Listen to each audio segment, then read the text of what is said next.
ഓം നമ ശിവായ. എല്ലാവർക്കും പ്രണാമം. ഹിമാലയൻ സിദ്ധാശ്രമ യോഗ സാധക കേന്ദ്രത്തിൻ്റെ ആഭിമുഖ്യത്തിൽ ഭാരതത്തിൻ്റെ ഇതിഹാസ കാവ്യമായ മഹാഭാരതത്തെക്കുറിച്ചിട്ടുള്ള പഠന ക്ലാസ്സുകൾ ആരംഭിക്കുകയാണ്.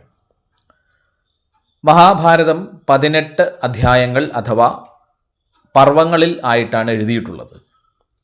ആദ്യം നമുക്ക് ഈ പർവ്വങ്ങളെക്കുറിച്ചും അതിൽ പറയുന്ന പ്രധാന ഉള്ളടക്കത്തെക്കുറിച്ചും നമുക്കൊന്ന് മനസ്സിലാക്കാം. ഒന്നാമത്തേത് ആദിപർവമാണ്. അതായത് മഹാഭാരതത്തിൻ്റെ തുടക്കം ഇവിടെ നിന്നിട്ടാണ്. അതിൽ കുരുവംശത്തിൻ്റെ ചരിത്രം, പാണ്ഡവരുടെയും കൗരവരുടെയും ജനനം, അവരുടെ ബാല്യകാലം തുടങ്ങിയ കാര്യങ്ങളാണ് ആദിപർവത്തിൽ വരിക. രണ്ടാമത്തേത് സഭാപർവമാണ്. പാണ്ഡവരും കൗരവരും തമ്മിലുള്ള ചൂതുകളിയും ദ്രൗപദി വസ്ത്രാക്ഷേപവും പാണ്ഡവരുടെ വനവാസവും സഭാപർവത്തിൽ ഉൾപ്പെടുന്നു. മൂന്നാം പർവം ആരണ്യക പർവം അല്ലെങ്കിൽ വനപർവമാണ്. പാണ്ഡവരുടെ വനവാസക്കാലം, അവർ നേരിട്ട അനുഭവങ്ങൾ, യക്ഷപ്രശ്നം തുടങ്ങിയിരിക്കുന്ന കാര്യങ്ങളൊക്കെ ആരണ്യക പർവം അല്ലെങ്കിൽ വനപർവത്തിൽ ഉൾപ്പെടുന്നു. നാലാമത് വിരാട പർവമാണ്. പാണ്ഡവർ വിരാട രാജ്യത്ത് അജ്ഞാതവാസം അനുഷ്ഠിച്ച കഥ, അതുമായി ബന്ധപ്പെട്ടിട്ടുള്ള നിരവധി കാര്യങ്ങളൊക്കെ വിരാട പർവത്തിൽ പരാമർശിക്കപ്പെടുന്നു. അഞ്ചാമത്തേത് ഉദ്യോഗപർവം. യുദ്ധത്തിനായിട്ടുള്ള മുന്നൊരുക്കങ്ങൾ, ഭഗവാൻ ശ്രീകൃഷ്ണ പരമാത്മാവിൻ്റെ സമാധാന ദൂത് തുടങ്ങിയ കാര്യങ്ങളൊക്കെ ഉദ്യോഗപർവത്തിലാണ് പരാമർശിക്കപ്പെടുന്നത്. ആറാമത്തേത് ഭീഷ്മപർവമാണ്. കുരുക്ഷേത്ര യുദ്ധത്തിൻ്റെ തുടക്കം, ഭഗവത്ഗീത ഉപദേശം, ഭീഷ്മരുടെ ശരശയ്യ തുടങ്ങിയ കാര്യങ്ങൾ ഭീഷ്മപർവത്തിൽ ഉൾപ്പെടുന്നു. ഏഴാമത്തേത് ദ്രോണപർവം. ദ്രോണാചാര്യരുടെ സേനാധിപത്യം, അഭിമന്യുവധം തുടങ്ങിയ കാര്യങ്ങൾ ദ്രോണപർവത്തിലാണ് വരിക. എട്ടാമത് കർണപർവമാണ്. കർണൻ്റെ സേനാധിപത്യം, കർണൻ്റെ മരണം തുടങ്ങിയ കാര്യങ്ങൾ എട്ടാമത്തെ പർവമായ കർണപർവത്തിൽ പരാമർശിക്കുന്നു. ഒൻപതാമത്തേത് ശല്യപർവമാണ്. ശല്യരുടെ സേനാധിപത്യം, ദുര്യോധനൻ്റെ മരണം തുടങ്ങിയ കാര്യങ്ങൾ ശല്യപർവത്തിൽ വരുന്നു. പത്താമത് സൗത്തിക പർവമാണ്.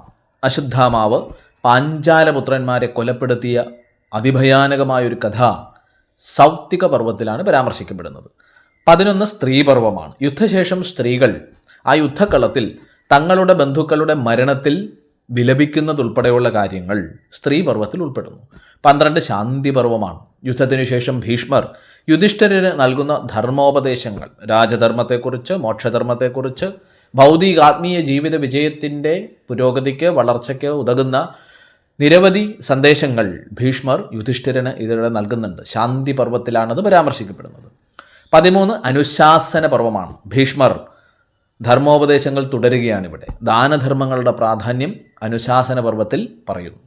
14 അശ്വമേധികാ പർവം. യുധിഷ്ഠിരൻ നടത്തുന്ന അശ്വമേധയാഗം, അനുഗീത തുടങ്ങിയ കാര്യങ്ങൾ അശ്വമേധികാ പർവത്തിൽ പരാമർശിക്കപ്പെടുന്നു. 15 ആശ്രമവാസിക പർവം. ധൃതരാഷ്ട്രരും ഗാന്ധാരിയും കുന്തിയും വാനപ്രസ്ഥത്തിന് പോകുന്നത് ഈ ആശ്രമവാസിക പർവത്തിലാണ് പരാമർശിക്കപ്പെടുക. 16 മൗസല പർവമാണ്. യാദവകുലത്തിൻ്റെ നാശം മൗസല പർവത്തിൽ പരാമർശിക്കപ്പെടുന്നു. 17 മഹാപ്രസ്ഥാനിക പർവമാണ്. പാണ്ഡവർ സ്വർഗാരോഹണത്തിനായി യാത്ര തിരിക്കുന്നത് മഹാപ്രസ്ഥാനിക പർവത്തിൽ പരാമർശിക്കപ്പെടുന്നു. 18 സ്വർഗാരോഹണ പർവം. പാണ്ഡവർ സ്വർഗത്തിൽ പ്രവേശിക്കുന്നു. അപ്പോൾ ഇതിൽ ഏറ്റവും വലിയ പർവം ശാന്തി പർവവും ഏറ്റവും ചെറിയ പർവം മഹാപ്രസ്ഥാനിക പർവവുമാണ്. അപ്പോൾ ഇവിടെ നമ്മൾ പർവം എന്ന് പറയുന്നത് അധ്യായമാണ് എന്ന് നമ്മൾ മനസ്സിലാക്കുക. അപ്പോൾ നമ്മൾ ഹിമാലയൻ സിദ്ധാശ്രമത്തിൻ്റെ കീഴിൽ മഹാഭാരതം പഠിച്ചു തുടങ്ങുമ്പോൾ അത് കഥാരൂപേണയുള്ള പഠനങ്ങളിലേക്കാണ് നമ്മൾ വരിക. ഇപ്പോൾ നമ്മൾ ആദിപർവം മുതൽ നമ്മൾ തുടങ്ങുന്നു. അപ്പോൾ ആദിപർവത്തിൽ പരാമർശിക്കപ്പെടുന്ന വിവിധ കഥകൾ, ആ കഥകൾക്ക് പിന്നിലെ തത്വജ്ഞാനം, അതിൻ്റെ സന്ദേശം തുടങ്ങിയ കാര്യങ്ങളൊക്കെ പരാമർശിച്ചിട്ടാണ് നമ്മൾ മഹാഭാരത കഥ വളരെ വിപുലമായി നമ്മൾ പഠിക്കുക. അപ്പോൾ നമ്മൾ ആദ്യമായി മഹാഭാരതത്തിൽ എത്ര പർവ്വങ്ങൾ, എത്ര അധ്യായങ്ങളുണ്ട് എന്ന് നമ്മൾ പറഞ്ഞു. 18 പർവ്വങ്ങളാണ്, 18 അധ്യായങ്ങളാണ്. അപ്പോൾ നമ്മൾ ഇന്ന് ഒരു കഥ ആരംഭിക്കുകയാണ്. ആദി പർവം കേട്ട് കാണും. ആദിപർവം. ആദിപർവത്തിന് ഒരു ഉപപർവമുണ്ട്. അധ്യായത്തിന് തുടർച്ചയായി മറ്റു ചില ചെറിയ ചെറിയ അധ്യായങ്ങൾ ഉണ്ട്. അതിനെയാണ് ഉപപർവങ്ങൾ എന്ന് പറയുക. അതിൽ പൗഷ്യം എന്നു പേരായ ഒരു ഉപപർവമുണ്ട്. ഈ പൗഷ്യപർവം മുതലായിട്ടാണ്, പൗഷ്യം എന്ന ഈ ഉപപർവം മുതലാണ് കഥ തുടങ്ങുന്നത്. ജനമേജയ മഹാരാജാവിന്റെ സർപ്പസത്രത്തിൽ വെച്ച് വൈശമ്പായനൻ മഹാഭാരത കഥ പറയുന്നു. ആ സർപ്പയാഗത്തെക്കുറിച്ച് പറഞ്ഞുകൊണ്ടിട്ടാണ് കഥ ആരംഭിക്കുന്നത്. പരീക്ഷത് പുത്രനായിരിക്കുന്ന ജനമേജയൻ, അദ്ദേഹത്തിന് ശ്രുതസേനൻ, ഉഗ്രസേനൻ, ഭീമസേനൻ എന്നിങ്ങനെ 3 അനുജന്മാരുണ്ടായിരുന്നു. വളരെയധികം പരാക്രമശാലികളായിരുന്നു ഈ അനുജന്മാർ. അപ്പോൾ ഈ ജനമേജയ മഹാരാജാവിൻ്റെ സർപ്പസത്രം നടക്കുമ്പോൾ അവിടെയുള്ള യാഗശാലയിൽ വിശിഷ്ടങ്ങളായിരിക്കുന്ന ഹോമങ്ങൾ, പൂജകൾ, കർമ്മങ്ങൾ നടക്കുന്ന സമയത്ത് വളരെയധികം നീണ്ടു നിൽക്കുന്ന ഒരു യാഗമാണ്. അപ്പോൾ ഒരു ദിവസം ഒരു നായ യാഗശാലയിൽ കയറി. അപ്പോൾ നായ, വളരെ പവിത്രമായ യജ്ഞം നടക്കുന്ന യാഗശാലയിൽ ഒരു നായ കയറിയത് കണ്ട് ഈ രാജസോദരന്മാർ എന്ന് പറഞ്ഞാൽ ജനമേജയ മഹാരാജാവിൻ്റെ സോദരന്മാരായിട്ടുള്ളവർ അല്ലേ, ശ്രുതസേനനും ഉഗ്രസേനനും ഭീമസേനനും 3 പേരും കൂടി എന്ത് ചെയ്തു? യാഗം നടക്കുന്ന ശാലയിൽ ഒരു പട്ടി കയറി എന്ന് പറഞ്ഞ് പൊതിരെ ഈ നായയെ അടിച്ചു. ഒരുപാട് അതിനെ ഉപദ്രവിച്ചു, വല്ലാതെ അതിനെ ഉപദ്രവിച്ചു. പക്ഷെ അവരറിഞ്ഞില്ല ഇത് കേവലം ഒരു സാധാരണ നായല്ല. ഈ നായയ്ക്ക് ചില പ്രത്യേകതകളുണ്ട്.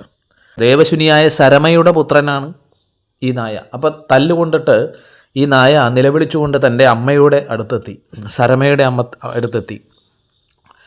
അപ്പോൾ സരമയോട് നായ പറഞ്ഞു, അമ്മേ, ആ യാഗശാലയുടെ അടുത്ത് ഞാൻ ചെന്നപ്പോൾ ഈ പറഞ്ഞ ജനമേജയ മഹാരാജാവിൻ്റെ സോദരന്മാരായിട്ടുള്ള ശ്രുതസേനനും ഉഗ്രസേനനും ഭീമസേനനുമൊക്കെ കൂടി എന്നെ വളരെയധികം ഉപദ്രവിച്ചു. അപ്പം അമ്മ ചോദിച്ചു, നീ യാഗശാലയിൽ പ്രവേശിച്ചിട്ട് യജ്ഞദ്രവ്യങ്ങളിൽ ഏതെങ്കിലും നീ തൊട്ട് അശുദ്ധമാക്കിയോ, അല്ലെങ്കിൽ അവിടെ നീ കുറച്ച് ബഹളം ഉണ്ടാക്കിയോ? അങ്ങനെ അല്ലാതെ അവർ നിന്നെ ഉപദ്രവിക്കാൻ സാധ്യതയില്ല. അപ്പോൾ നായ പറഞ്ഞു, അമ്മേ, ഞാൻ അങ്ങനെയൊന്നും ചെയ്തില്ല.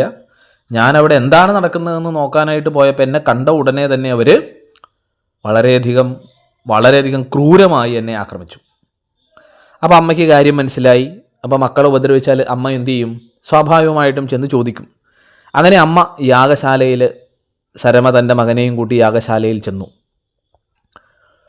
അമ്മ പറഞ്ഞു, എൻ്റെ മകൻ നിങ്ങൾക്ക് ആർക്കും യാതൊരു വിധത്തിലുള്ള അപരാധവും അവൻ ചെയ്തിട്ടില്ല. അവന് യജ്ഞശാലയിൽ പ്രവേശിക്കുകയോ ഹവസിനെ ഒന്ന് നോക്കുകയോ പോലും ചെയ്തിട്ടില്ല. പിന്നെ നിങ്ങൾ എന്തിനാണ് എൻ്റെ കുഞ്ഞിനെ നിങ്ങളിങ്ങനെ ക്രൂരമായിട്ട് നിങ്ങൾ അടിച്ചത്? അപ്പോൾ ഇവർക്കും മനസ്സിലായി, ഇവർക്ക് അബദ്ധം മനസ്സിലായി. കാരണം സാധാരണ പട്ടിയാണെന്ന് പറഞ്ഞാണ് തല്ലിയത്.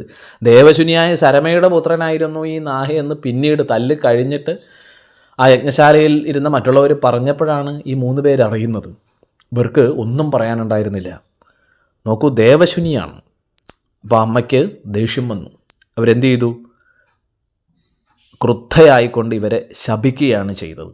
കാരണം അനുഗ്രഹ ശക്തിയുള്ള ദേവശുനിയാണ് സരമ.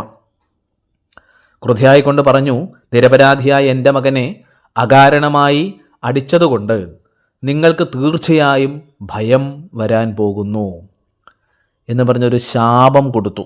നിങ്ങൾക്ക് വലിയ ഭയം ഉണ്ടാകും, നിങ്ങൾക്ക് വലിയ പ്രശ്നങ്ങൾ നിങ്ങളുടെ ജീവിതത്തിൽ ഉണ്ടാകുമെന്ന് ശപിച്ചു. ആർക്കും ഒന്നും മിണ്ടാൻ കഴിഞ്ഞില്ല. അപ്പോൾ അകാരണമായി ഒരു നായയെ തല്ലിയ പാപം, അതിൻ്റെ പേരിൽ ഉണ്ടായ ശാപം, ഇനി ഈ ശാപത്തെ തുടർന്ന് ഉണ്ടാകാൻ പോകുന്ന വിവിധ തരത്തിലുള്ള പ്രശ്നങ്ങൾ, ഇതൊക്കെക്കുറിച്ച് ഓർത്തിട്ട് ജനമേജയൻ വല്ലാതെ പരിഭ്രമിച്ചു.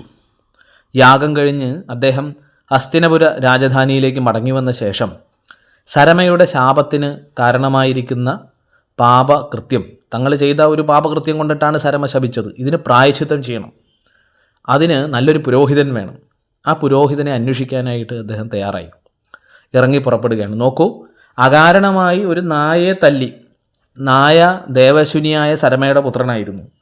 തൻ്റെ മകനെ തല്ലിയതിൻ്റെ ദേഷ്യത്തിൽ അമ്മ അവരെ ശപിച്ചു. അപ്പം നായയ്ക്കും അന്ന് നിഗ്രഹാനുഗ്രഹ ശക്തികളുണ്ടെന്ന് ഓർക്കണം. അപ്പോൾ എത്രത്തോളം ധർമ്മനിഷ്ഠമായിരിക്കുന്ന ഒരു രാജ്യമാണ് അവിടെ ഉണ്ടാകുന്നതെന്ന് ആലോചിക്കുക. രാജാവ് വിചാരിച്ചോ കേവലം ഒരു നായ ശപിച്ചാൽ എനിക്ക് എന്ത് ഏക്കാനാണ്? അങ്ങനെയല്ല, അദ്ദേഹം പ്രജാക്ഷേമ തൽപരനായിരുന്നു ആ രാജാവ് ജനമേജയൻ. അദ്ദേഹം തീരുമാനിച്ചു, ആ നായയെ താൻ തല്ലി, തൻ്റെ രാജ്യത്തെ ഒരു പ്രജയാണ്, മനുഷ്യർ മാത്രമല്ല, മൃഗങ്ങളും പക്ഷികളും സസ്യങ്ങളും വൃക്ഷലതാദികളും എല്ലാം ഒരു രാജ്യത്തെ രാജാവ് പരിപാലിക്കേണ്ടതാണ്. അപ്പോൾ തൻ്റെ ഒരു പ്രജ തനിക്ക് ശാപം നൽകിയിരിക്കുന്നു, തൻ്റെ കുലത്തിന്, രാജകുലത്തിന് ശാപം നൽകിയിരിക്കുന്നു. ഈ ശാപത്തിനൊരു പരിഹാരം കണ്ടെത്തണം, അതിനൊരു പുരോഹിതനെ കണ്ടുപിടിക്കണം. അങ്ങനെ ജനമേജയൻ ഒരിക്കൽ നായാട്ടിന് പോയപ്പോൾ കാട്ടിലൊരിടത്ത് തൻ്റെ രാജ്യാതിർത്തിക്ക് ഉള്ളിൽ തന്നെ ഒരു ആശ്രമം അദ്ദേഹം കണ്ടു. അവിടെ പോയി നോക്കിയപ്പോൾ വളരെ വൃദ്ധനായ ശ്രുതസ്രവസ് എന്ന മഹർഷി, അദ്ദേഹത്തിൻ്റെ പുത്രനും വളരെയധികം തേജസ്വിയും യുവാവുമായിരിക്കുന്ന സോമസ്രവസ്, ഇവരുടെ ആശ്രമമാണ് എന്ന് അദ്ദേഹത്തിന് മനസ്സിലായി. അപ്പോൾ മഹാരാജാവിൻ്റെ മനസ്സിലുണ്ട്, നായയുടെ ശാപമുണ്ട്, ആ ശാപം തന്നെ കുലത്ത് നിന്ന് പോകണമെങ്കിൽ ഇനി ഒരു യാഗം ചെയ്യണം, പാപപരിഹാര യാഗം ചെയ്യണം, അതിനൊരു പുരോഹിതൻ വേണം. ഇത് മനസ്സിൽ വെച്ചുകൊണ്ടിട്ടാണ് അദ്ദേഹം അവിടെ ചെല്ലുന്നത്.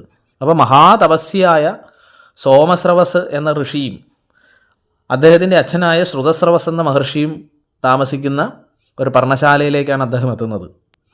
മഹാരാജാവിന് ഈ സോമസ്രവസിനെ കണ്ടപ്പോൾ തന്നെ വളരെ ഇഷ്ടമായി.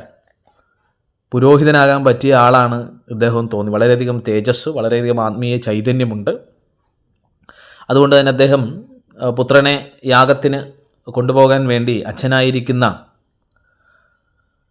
ശ്രുതസ്രവസിനോട് ചോദിച്ചു, നമസ്കരിച്ചിട്ട് ചോദിച്ചു, അങ്ങയുടെ പുത്രനെ എനിക്ക് ചെയ്യാനുള്ളൊരു യാഗത്തിൻ്റെ പുരോഹിതനായി അയച്ചു തരാമോ?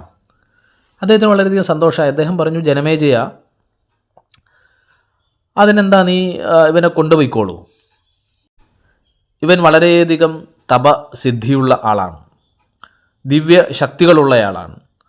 അപ്പോൾ അദ്ദേഹത്തിന് കാര്യം മനസ്സിലായി. ഈ പാപത്തെ, നായയെ തല്ലിയ പാപത്തെ ഇല്ലാതാക്കാനുള്ള കർമ്മം ചെയ്യാൻ ഇദ്ദേഹം മതിയാകും. അതുകൊണ്ട് നീ എന്തായാലും കൂട്ടിക്കൊണ്ടുപോയിക്കോളും. എന്നിട്ട് അദ്ദേഹം പറഞ്ഞു, രാജാവിന് ഒരു പ്രത്യേക കാര്യം ശ്രദ്ധിക്കണം. അതായത് എൻ്റെ മകന് ഗൂഢമായൊരു വ്രതമുണ്ട്. ഒരു വ്രതം അവൻ എടുത്തിട്ടുണ്ട്. അതായത് ഒരു ബ്രാഹ്മണൻ എന്തു ചോദിച്ചാലും കൊടുക്കണം. ഇതാണ് വ്രതം. അത് സാധിപ്പിക്കാമെങ്കിൽ വിരോധമില്ല, കൂട്ടിക്കൊണ്ടുപോയിക്കോളൂ എന്നാണ് പറഞ്ഞിരിക്കുക. അപ്പോൾ രാജാവ് പറഞ്ഞു, ആയിക്കോട്ടെ, അങ്ങനെയാകാം. അങ്ങനെ സമ്മതിച്ച് ജനമേജയൻ ശ്രുതസ്രവസിൻ്റെ പുത്രനായിരിക്കുന്ന സോമസ്രവസിനെ പുരോഹിതനായി വരിച്ച് അദ്ദേഹത്തെ അരമനയിലേക്ക് കൂട്ടിക്കൊണ്ടുപോന്നു. അദ്ദേഹത്തെ പുരോഹിതനാക്കി വരിച്ചിട്ടുണ്ടെന്നും അദ്ദേഹം പറയുന്ന ഏത് കാര്യവും ചോദ്യമില്ലാതെ ചെയ്യണമെന്നുമൊക്കെ രാജധാനിയിലുള്ള ആൾക്കാരോടും അനുജന്മാരോടും ഒക്കെ നിർദ്ദേശിക്കുകയും ചെയ്തു. അനന്തരം തക്ഷശില എന്ന രാജ്യത്ത് പോയി ജനമേജയ രാജാവ്. അദ്ദേഹം തക്ഷശിലയിലേക്ക് പോയി. അപ്പോൾ ഈ ആദിപർവത്തിൻ്റെ ഉപപർവമായിരിക്കുന്ന പൗഷ്യത്തിൽ ഈ കഥ പറയുന്നതിനൊപ്പം തന്നെ ഒരു ഉപകഥ കൂടി പറയുന്നുണ്ട് ഇതിൻ്റെ അകത്ത്. അതിൻ്റെ സന്ദേശം ഇതാണ്: അധർമ്മമായ പ്രവൃത്തി എത്ര നിസാരമായാലും, എത്ര തന്നെ താണജീവിയോട് ചെയ്യുന്നതായാലും അത് പാപമാണ്. പാപം ചെയ്താൽ ദുഃഖിക്കേണ്ടി വരും. അറിവില്ലാതെ പാപം ചെയ്താൽ സൽക്കർമ്മങ്ങളാകുന്ന പ്രായശ്ചിത്ത കർമ്മങ്ങളെ കൊണ്ട് അത് പരിഹരിക്കാൻ സാധിക്കും. എന്നാൽ പരിഹാരമാർഗങ്ങളോ ഗുരുമുഖേന അറിയേണ്ടതാണ്. ഓക്കെ, അപ്പോൾ അതിനാൽ പ്രാപ്തനായ ഒരു ആചാര്യനെ വരിച്ച് ആചാര്യൻ്റെ നിർദ്ദേശപ്രകാരം പ്രായശ്ചിത്ത കർമ്മങ്ങളെ ചെയ്തു കഴിഞ്ഞാൽ പാപത്തെ അകറ്റി ദുഃഖം നിവർത്തിക്കാൻ സാധിക്കും എന്നുള്ളതാണ് ഈ കഥ കൊണ്ട് നമുക്ക് മനസ്സിലാകുന്നത്. സരമയുടെ പുത്രനായിരിക്കുന്ന നായയെ തല്ലിയത് കൊണ്ടുണ്ടായ പാപം, അതിനുള്ള പരിഹാരം തുടങ്ങിയ കാര്യങ്ങളാണ് നമ്മൾ ഇതുവരെ പറഞ്ഞു വന്നത്. ഓക്കെ, നമ്മൾ എവിടെ നിന്നാണ് ഈ കഥ പറയുന്നതെന്ന് നമ്മളുടെ മനസ്സിലുണ്ടാകണം.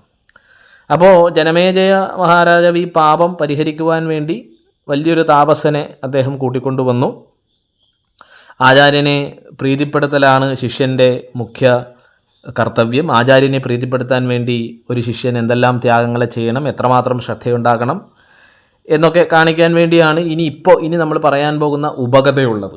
അപ്പം നമ്മളൊരു കഥയുടെ ഒരു സ്ഥലത്തെത്തി നിർത്തി ഇനി ഒരു ഉപകഥ പറയാൻ പോവാണ്. കഥ എങ്ങനെയാണ്? അതും നമ്മൾ ഈ പറയുന്ന മഹാഭാരതത്തിലെ ആദി പർവ്വത്തിലെ പൗഷ്യപർവ്വത്തിൻ്റെ ഭാഗമായിട്ട് തന്നെയാണത് വരുന്നത്. ആ കാലത്ത് ജലം മാത്രം ആഹാരം കഴിച്ച് കഠിനമായി തപസ്സനുഷ്ഠിച്ചിരുന്ന ധൗമ്യൻ എന്നു പേരായ ഒരു മഹർഷി ഉണ്ടായിരുന്നു. അദ്ദേഹത്തിന് 3 ശിഷ്യന്മാരാണ് ഉണ്ടായിരുന്നത്: ഉപമന്യു, ആരുണി, ദേവൻ. മഹർഷിയുടെ പേര് ധൗമ്യൻ, ശിഷ്യന്മാരുടെ പേര് ഉപമന്യു, ആരുണി, ദേവൻ. ഒരു ദിവസം ഗുരു വയലിൽ വെള്ളം ചാടുന്നത് കെട്ടി നിർത്താൻ വേണ്ടി പാഞ്ചാല ദേശക്കാരനായിരിക്കുന്ന ആരുണി എന്ന ശിഷ്യനെ പറഞ്ഞയച്ചു. അപ്പോൾ ഗുരു അവിടെ ആശ്രമം നടത്തുന്നുണ്ട്, അവിടെ കൃഷിയുണ്ട്. അപ്പോൾ ആ കൃഷിസ്ഥലത്ത് വെള്ളം കെട്ടി നിർത്താൻ വേണ്ടി ഒഴുകിപ്പോകാതെ കെട്ടി നിർത്താൻ വേണ്ടി ആരുണി എന്ന് പറയുന്ന ശിഷ്യനെ അയച്ചു. അപ്പോൾ ആരുണി അവിടെ ചെന്നപ്പോൾ വളരെ ശക്തിയായിട്ട് വെള്ളം ഒഴുകുകയാണ്. പല മണ്ണൊക്കെ വാരിയിട്ട് നോക്കി, കെട്ടിവെക്കാൻ നോക്കി, ഒരു രക്ഷയില്ല, വെള്ളം നിൽക്കുന്നില്ല, ഒരു ഫലവുമില്ല. എത്ര തന്നെ കനത്തിൽ മണ്ണുകൊണ്ടും കല്ലുകൊണ്ടും ഒക്കെ കെട്ടിയാലും കെട്ടൊക്കെ പൊട്ടിച്ച് വെള്ളം വന്നുകൊണ്ടിരിക്കുക. ഇനി എന്ത് ചെയ്യും? ഗുരു പറഞ്ഞു വെള്ളം കെട്ടി നിർത്തണമെന്ന് പറഞ്ഞു. ഗുരുവാക്യം ധിഖരിക്കാൻ സാധിക്കില്ല, പക്ഷെ താൻ എത്ര തന്നെ ശ്രമിച്ചിട്ടും സാധിക്കുന്നില്ല. അപ്പോൾ ഇനി എന്താണ് ചെയ്യേണ്ടതെന്നറിയാതെ ആരുണി വിഷമിച്ചു. അവസാനം അദ്ദേഹത്തിനൊരു യുക്തി തോന്നി. ജലപ്രവാഹത്തിനെതിരെ വരമ്പോട് ചേർന്നങ്ങോട്ട് കിടക്കാം, കല്ലും മണ്ണൊന്നും നിൽക്കുന്നില്ല, എന്നെ തന്നെ കെട്ടി നിർത്താൻ പറ്റിയ ഒരു ടൂളാക്കി ആ വെള്ളം ചാടുന്ന സ്ഥലത്ത് കിടക്കാമെന്ന് വിചാരിച്ച് അദ്ദേഹം വെള്ളം ഒഴുകുന്ന ആ പൊട്ടി ഒഴുകുന്ന സ്ഥലത്ത് ശരീരം തന്നെ ഒരു മറയാക്കി അവിടെ കിടന്നു. അപ്പോൾ അതിശക്തമായിട്ട് വെള്ളം ഒഴുകുകയാണ്, തണുത്ത വെള്ളമാണ്, മഴയാണ്, കുളിരാണ്, ഇതെല്ലാം സഹിച്ചുകൊണ്ട് കല്ലുപോലെ ആ ഒരു മനുഷ്യൻ അവിടെ കിടക്കുകയാണ്. തൻ്റെ ഗുരു പറഞ്ഞ വാക്യം ധിഖരിക്കാൻ സാധിക്കില്ല, ഇത് വെള്ളം കെട്ടി നിർത്തണം എന്ന ആ ഒരു ദൃഢനിശ്ചയത്തോടു കൂടി ആരുണി അവിടെ കിടന്നു. അപ്പോൾ കുറേ നേരമായിട്ടും വെള്ളം കെട്ടി നിർത്താൻ പോയ തൻ്റെ ശിഷ്യനെ കാണാത്തത് കൊണ്ട് ഗുരുവും മറ്റ് ശിഷ്യന്മാർക്കൊപ്പം ആരുണി അന്വേഷിച്ച് അവിടെ എത്തി. അവിടെ നോക്കുമ്പോൾ തൻ്റെ വാക്ക് പാലിക്കുക എന്നൊരു ശ്രദ്ധയോടുകൂടി അണുവിട തെറ്റാതെ അദ്ദേഹം ആ ജലപ്രവാഹത്തിന് മധ്യേ തടഞ്ഞുകൊണ്ട് കിടക്കുകയാണ്. ഗുരുവിന് കണ്ടപ്പോഴേ കാര്യം മനസ്സിലായി. അപ്പോൾ അദ്ദേഹത്തിന് അത്ഭുതം തോന്നി. കാരണം ഇത്രയും തൻ്റെ ഗുരുവാക്യത്തെ ഇത്രയും അധികം മഹാവാക്യമായിട്ട് അവൻ ആചരിക്കുന്നു. അപ്പോൾ അത് കണ്ട് ഗുരുവിന് വളരെയധികം സന്തോഷമായി. അദ്ദേഹം ആ ശിഷ്യനെ അനുഗ്രഹിച്ചു. നീ ഗുരുവാക്യം പൂർണ്ണമായും ഉൾക്കൊണ്ടു, നിൻ്റെ ജീവൻ പോലും ത്യജിച്ചുകൊണ്ട് അല്ലെങ്കിൽ ത്യജിക്കാൻ തയ്യാറാക്കിക്കൊണ്ട് നീ ആ വെള്ളം ഒഴുകുന്നത് തടയാൻ ശ്രമിച്ചു. അതുകൊണ്ട് നീ വയലിലെ വെള്ളച്ചാട്ടത്തെ മുറിച്ച് എഴുന്നേറ്റത് കൊണ്ട് ഇനി മുതൽ നീ ഉദ്ധാളകൻ എന്ന പേരിൽ പ്രസ്ഥനായി തീരട്ടെ. അതിന് എല്ലാവിധത്തിലുള്ള അനുഗ്രഹങ്ങളും നൽകി. നിന്നിൽ എല്ലാ വേദശാസ്ത്രങ്ങളും ധർമ്മശാസ്ത്രങ്ങളും നിന്നിൽ പ്രകാശിക്കട്ടെ. അങ്ങനെ പൂർണ്ണമായ അനുഗ്രഹം കൊടുത്തു. അതായത് ഈ കഥയിൽ പറയുന്നത് എന്താ? സ്വന്തം ജീവൻ പോലും ത്യജിക്കാൻ തയ്യാറായിക്കൊണ്ട് ആരുണി ആ ഗുരുവാക്യം പൂർണ്ണമായും അനുസരിച്ചു.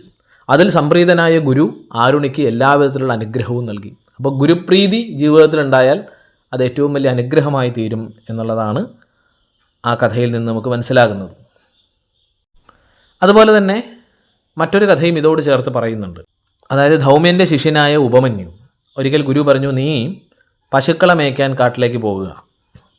രാവിലെ പശുക്കളെ വിട്ട് കാട്ടിൽ കൊണ്ടുപോയി വൈകുന്നേരം വരെ പുല്ല് തീറ്റി സന്ധ്യയ്ക്ക് അവയെ തിരിച്ച് തൊഴുത്തിൽ കൊണ്ട് കെട്ടണം. അതാണ് നിൻ്റെ പണി. പകൽ മുഴുവൻ നീ ആഹാരം കഴിക്കാനും പാടില്ല. ഗുരുക്കന്മാർ ഇത്തരത്തിൽ ചില പരീക്ഷണങ്ങളൊക്കെ കൊടുക്കും. നിന്നെ പഠിപ്പിച്ചിരിക്കുന്ന ഉപാസനകൾ കൃത്യമായിട്ട് ചെയ്യുക, പശുക്കളെ മേയ്ക്കുക, എന്നാൽ ആഹാരം കഴിക്കേണ്ടതില്ല. ഓക്കെ, ഗുരുവാക്യമല്ല. അദ്ദേഹം പൂർണ്ണമായിട്ടും അതനുസരിച്ചുകൊണ്ട് ഗുരുവിനെ വണങ്ങിക്കൊണ്ട് പശുക്കളുമായിട്ട് കാട്ടിലേക്ക് പോയി. പകൽ മുഴുവൻ പശുക്കളെയൊക്കെ കാട്ടിൽ മേയിച്ചു. പക്ഷെ തിരിച്ച് വൈകിട്ട് വന്നപ്പോൾ ഗുരു നോക്കിയപ്പോൾ ഇവന് ആഹാരം കഴിക്കരുതെന്നാണ് പറഞ്ഞിരിക്കുന്നത്, പരീക്ഷിക്കാൻ വേണ്ടിയാണ്. പക്ഷേ ആഹാരം കഴിക്കാഞ്ഞിട്ട് വലിയ പ്രത്യേകിച്ച് ക്ഷീണമൊന്നും കാണുന്നില്ല. അപ്പോൾ ഇവൻ എന്തെങ്കിലും ഭക്ഷിച്ചിട്ടുണ്ടാവും.